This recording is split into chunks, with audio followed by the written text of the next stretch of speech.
Nesta cadeira passaram dezenas de pessoas.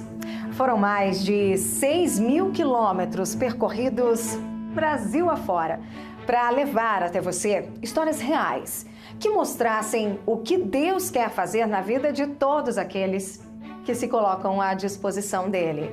Tantas cidades, tantas histórias que nos inspiraram e, claro, nos levaram a refletir. Agora, eu convido você a acompanhar um pouco do que vimos e registramos nessa caminhada da fé.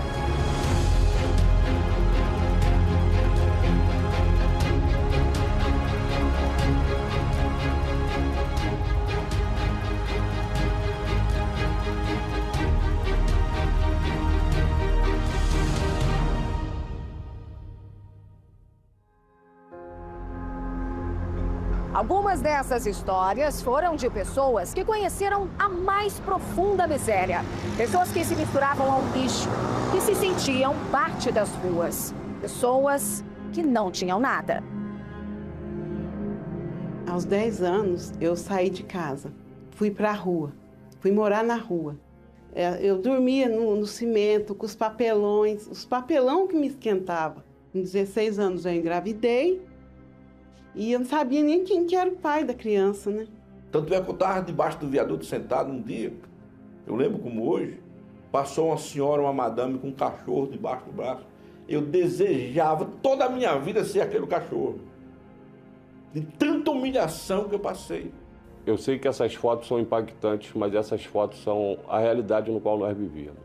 O crack, ele me levou ao ponto de eu chegar a morar na rua. De eu ter que roubar todos os dias para mim poder manter o meu vício. Chegamos a traficar junto, mas aí ele preferia roubar do que traficar e a gente começamos a roubar junto. Em vez de ser um cracudo, se tornou um cracudo e uma cracuda, né? No qual um casal de cracudo. Ali naquele chafariz, eu dava banho nas crianças, ali nós fazíamos nossas necessidades. E esse banco de praça foi meu amigo, foi o meu colchão. Eu dormia em cima do banco, eu abraçava meus filhos debaixo do banco, porque eu tinha medo que alguém roubasse eles. E nós passávamos a noite. E naquela época era muita geada. Eu não tinha outra solução. Eu dava cachaça para eles se aquecerem, porque eu colocava eles dentro de um saco de lixo, embrulhado com jornal. Eu amarrava ele no pescoço para que eles não passassem frio. E eu dormia ali juntamente com eles.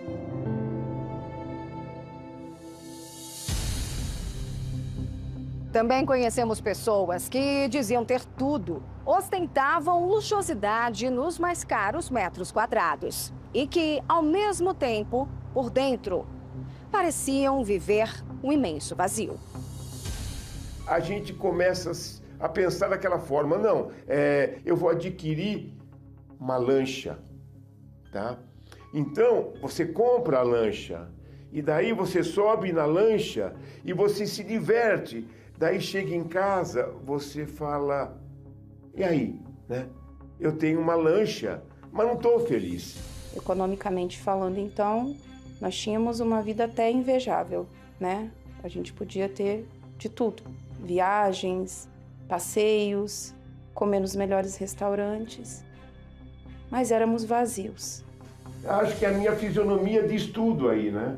É um sorriso embotido, um olhar caído, um olho empapuçado, né? Cada vez buscando mais, cada vez tendo mais e sentindo menos.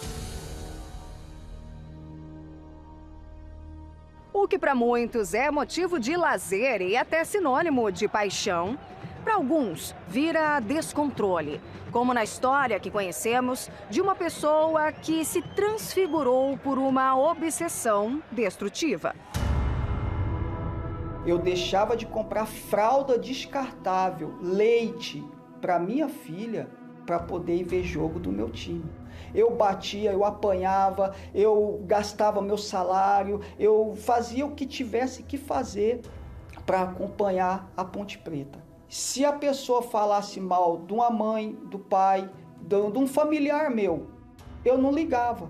Mas se falasse mal da Ponte Preta, eu partia para cima. Para mim não estava nem aí se era homem, se era mulher. Eu já cheguei a pegar paralelepípedo para atacar na cabeça de torcedor do time rival. De tanto que eu amava essa torcida, ao ponto de eu fazer uma tatuagem.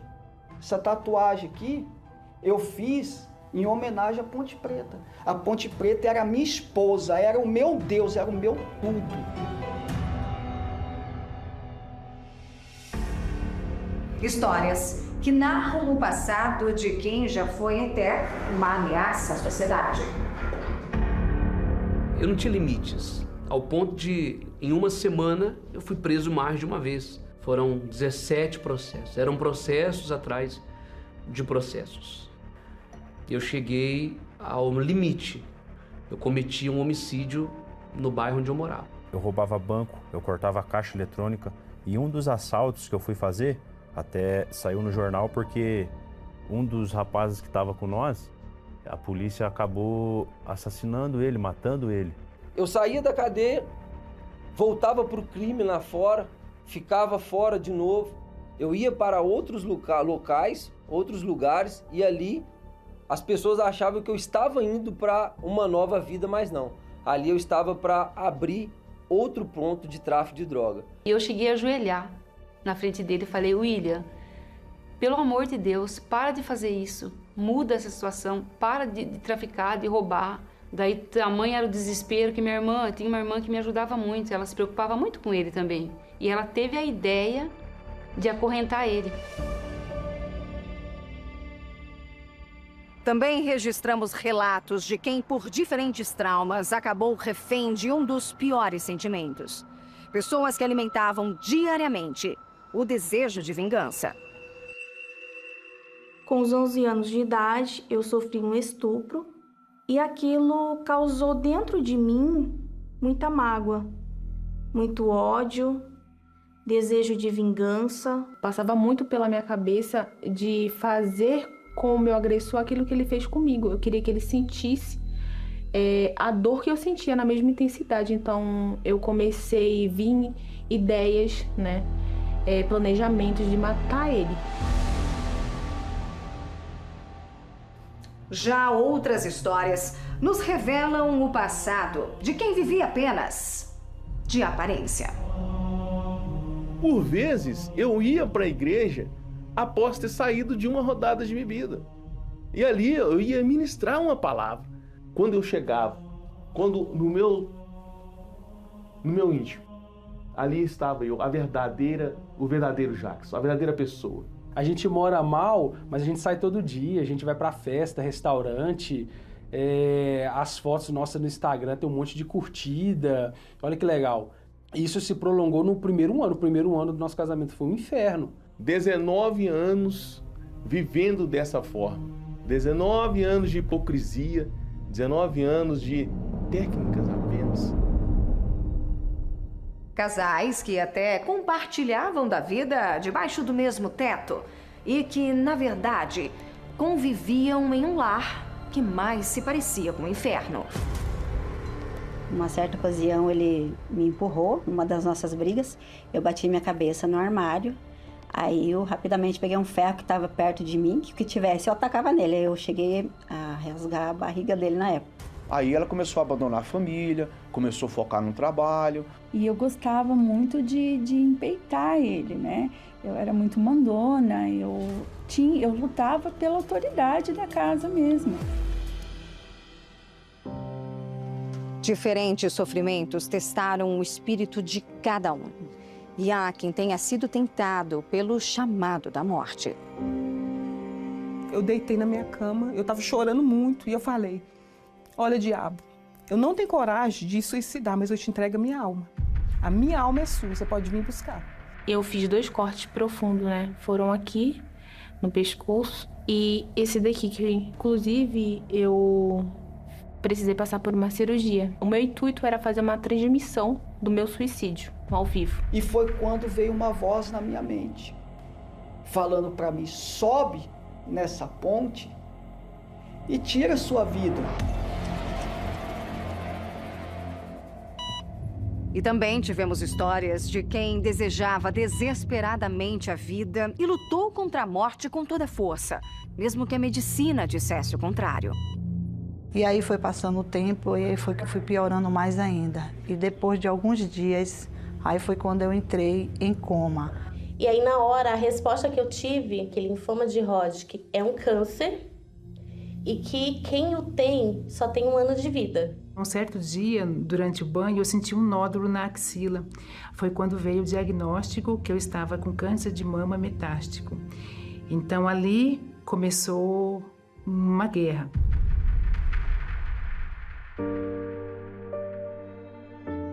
Tantas histórias diferentes, mas com uma coisa em comum. Algo que une todos esses relatos: a sinceridade com Deus.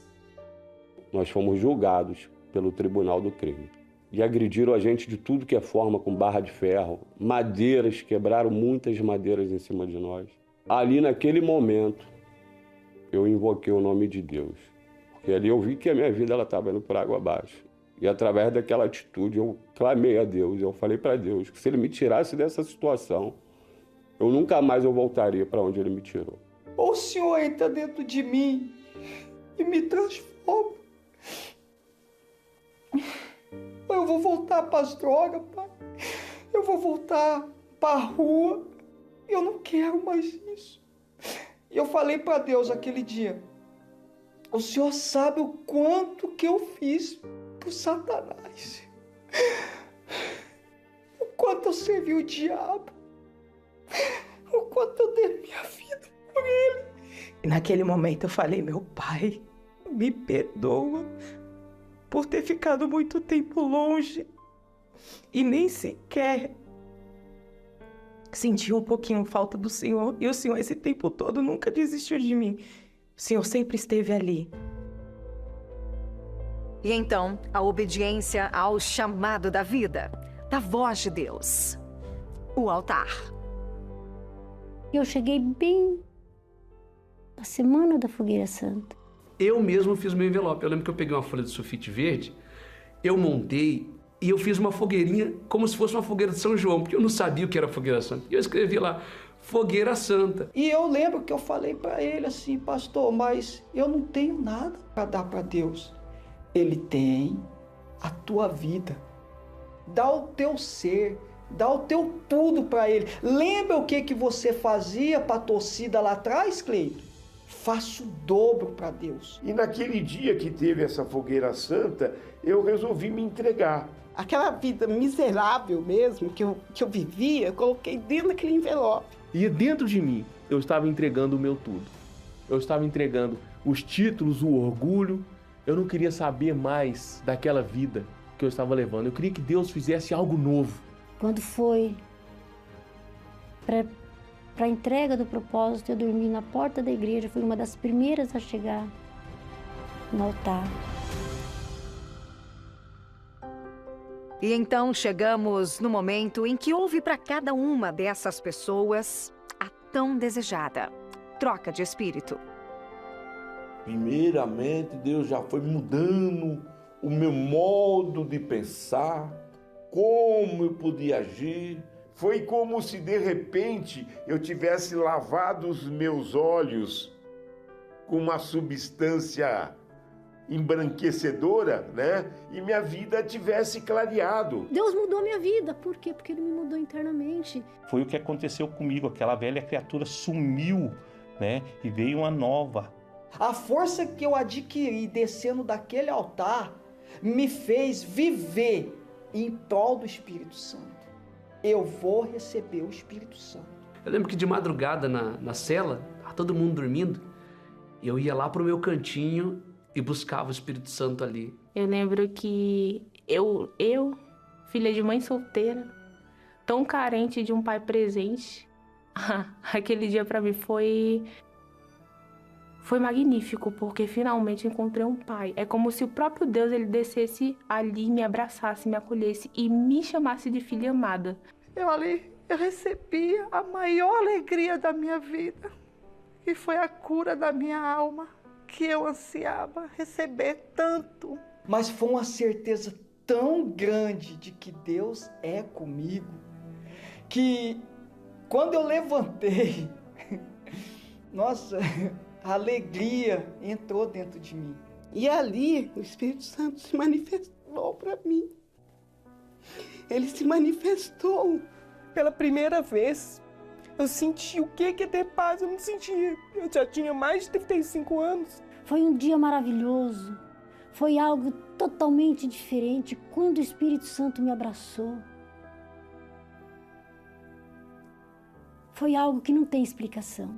Quando eu estava na hipocrisia, não havia sinceridade no meu coração. Mas no dia que o Senhor olhou para dentro de mim, Ele viu a sinceridade, Ele me deu o Espírito dEle. Eu mesmo sendo miserável, Deus me aceitou e me deu o Espírito dEle. Aquilo ali foi simplesmente maravilhoso. O pior, né? O pior, aquele que não merecia nada, Deus me deu tudo dele, né? Que era Ele morando dentro de mim. E ali eu soube o que é paz. E não tem encontro melhor do que você trocar o espírito desse mundo pelo espírito do Altíssimo. E como Deus promete acrescentar todas as coisas aos que buscarem em primeiro lugar o reino dele, com o novo espírito, alinhado ao Espírito de Deus, houve também a nova vida. Tudo que eu perdi no passado, hoje Deus me deu em dobro. Antes o Clodoaldo vinha, né, nas brigas, era faca que ele vinha. Hoje ele vem com um buquê de flores, bombom, perfume. Hoje eu vivo um casamento de verdade. Hoje eu vivo uma família de verdade. E assim, eu tenho conquistado minhas coisas, né, profissionalmente. Né? Hoje eu sou advogada criminalista. Fui à médica, ela solicitou um novo exame. Há 2 meses eu tinha feito e no segundo já não tinha mancha nenhuma. Então hoje eu estou completamente curada. Para quem não tinha nenhuma fruta para comer, hoje eu tenho um pomar de frutas. Tem de tudo para comer. Na Fundação Casa eu falei, quando eu sair eu vou ser pastor. Logo em seguida eu fui levantado a obreiro. E aí depois de mais um ano eu estava sendo levantado pastor, né? Inclusive casei com uma filha de um policial. Deus me deu uma família, me deu um casamento. E daquele altar, Deus me deu uma escola de cabeleireiros. Nós damos todos os cursos na área da estética e beleza. As pessoas que eu comando, né, dentro do hospital, eu me relaciono bem com elas e elas notam que eu estou diferente. Antes, eu torcia para o meu time, eu torcia para a torcida, mas o altar me ensinou que eu devo torcer para mim. Eu olho para essa foto, isso daí me dá vontade de falar para todo mundo que Deus é capaz, né? Aquilo ali são pessoas no qual eu olho assim, para mim nem existiu, porque só existiu para isso, para mostrar para as pessoas o que o Espírito Santo pode fazer na vida de cada uma delas. Hoje eu tenho alegria. Eu posso dormir hoje num chão frio. Eu durmo igual uma criança. Sabe por quê? Porque eu tenho um Pai, Jesus está aqui dentro, olha, da minha vida. Isso é que é bacana, isso é que é gostoso. Histórias que mostram quem é Deus e o que Ele faz na vida dos sinceros, dos humildes, de todos aqueles que, independentemente da sua história, se colocam inteiramente no altar. Que essas histórias possam te dar a certeza de que hoje são essas pessoas sentadas nesta cadeira, mas que, seguindo os passos dessa caminhada, amanhã será você.